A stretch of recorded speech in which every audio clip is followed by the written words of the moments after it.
the wine runs out. Quite a big problem, isn't it, Pauline?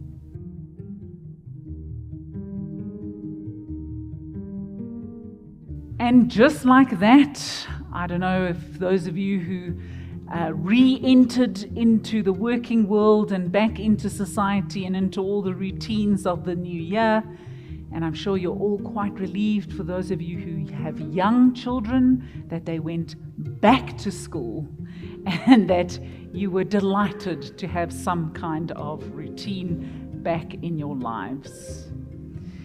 It is the same with the lectionary, that it begins its cycle once again as we move through the seasons and the feasts that are contained in the year that lies ahead of us. Each new year, we have an opportunity to revisit how Jesus begins his ministry. And each gospel, as I've said before, seems to tell a different beginning, offering a unique introduction to Jesus' public work and ministry. Now, I think that each of the gospel tellers tell a specific story that kicks off Jesus' ministry because it holds true to the theme of that particular gospel.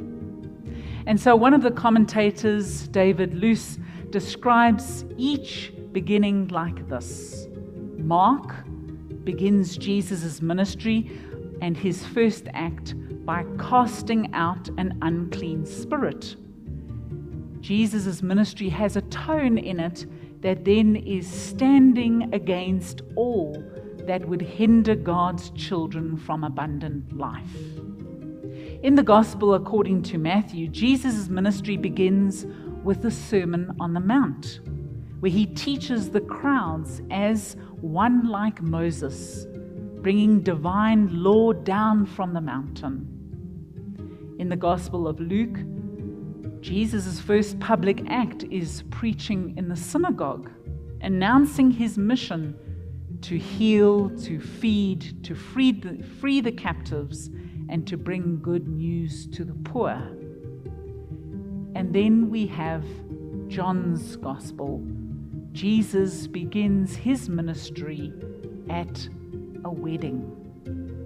Compared to all the others, John's opening is strikingly different. There are no healings, there's no sermons, there's no grand teaching, just a wedding. And you know what? I've decided that this is my favorite beginning. Why? Because it feels so ordinary. It feels like such a human thing to begin his ministry and life. So often we emphasize Jesus' divinity and spiritualize his actions.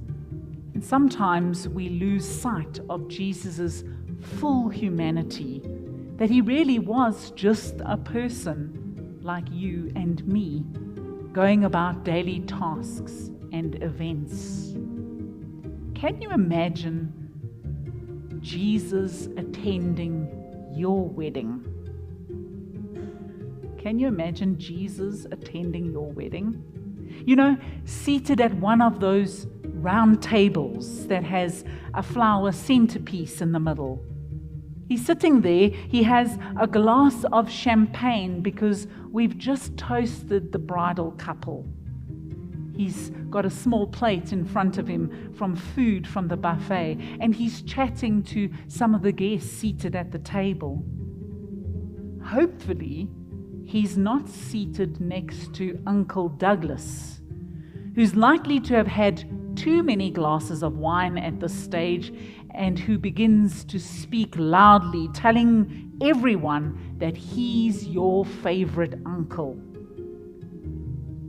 Hopefully, he's not sitting next to Aunt Muriel, who's eager to share every embarrassing story from your childhood. This opening reminds us that Jesus, fully God, is also fully human. someone who shares in the joys and the messiness of our lives. But of course, this wedding wouldn't have made it into the gospel narrative if it had been uneventful. And so we have a problem that arises. The wine runs out. Quite a big problem, isn't it, Pauline? In the ancient Near East, weddings are multi-day celebrations filled with feasting, laughter, and community. To run out of wine was more than just an inconvenience, it was a social disaster, bringing shame to the hosts and casting a shadow over this joyous occasion. Imagine the gossip. Remember Steve and Margaret's wedding? Oh yes, that's the one where they ran out of wine. Even those who weren't there would have heard about it. For the couple, this mishap would have become a lingering source of embarrassment. Jesus is drawn into this crisis by his mother, which suggests that this might have been a family wedding or distant relatives of theirs.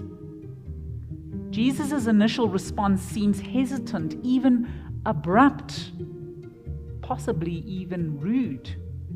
For he says, "Woman, what concern is that to you and me?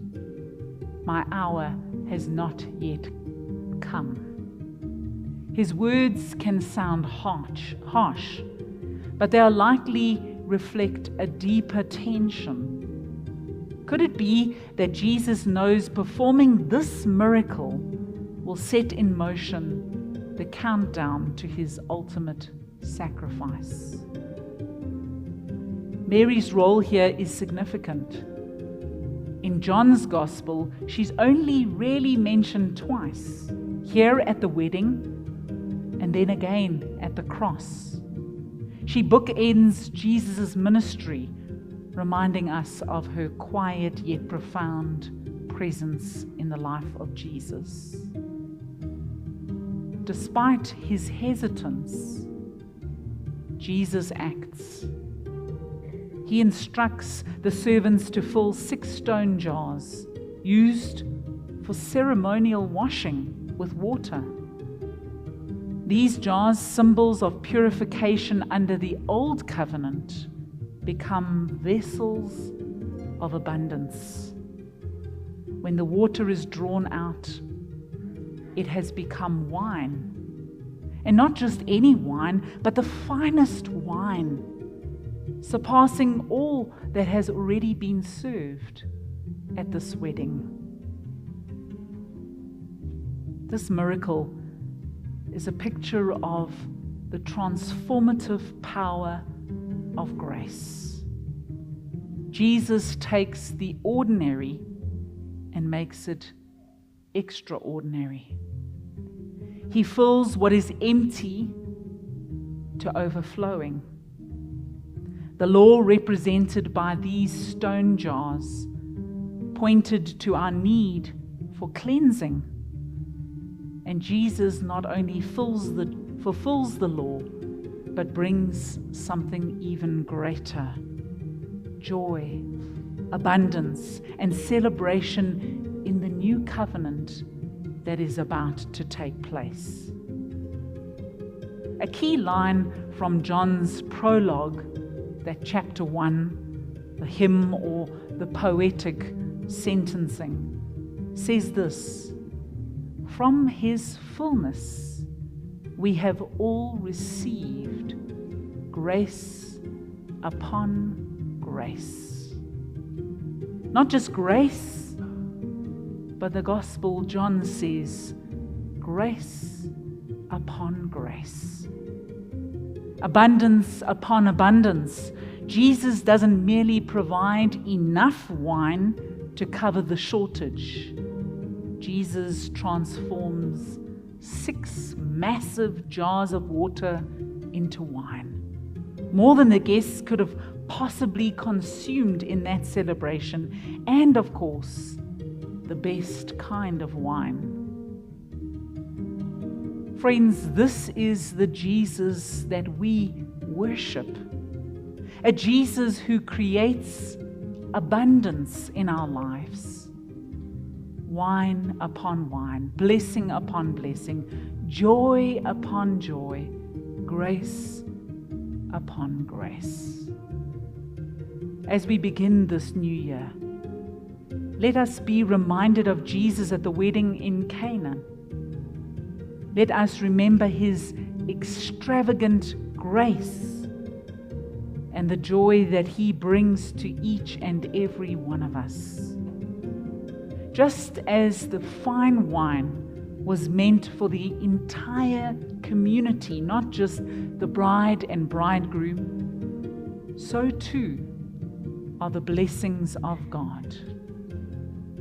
And you and I are called to share the grace that we've received, celebrating and spreading God's abundance with others.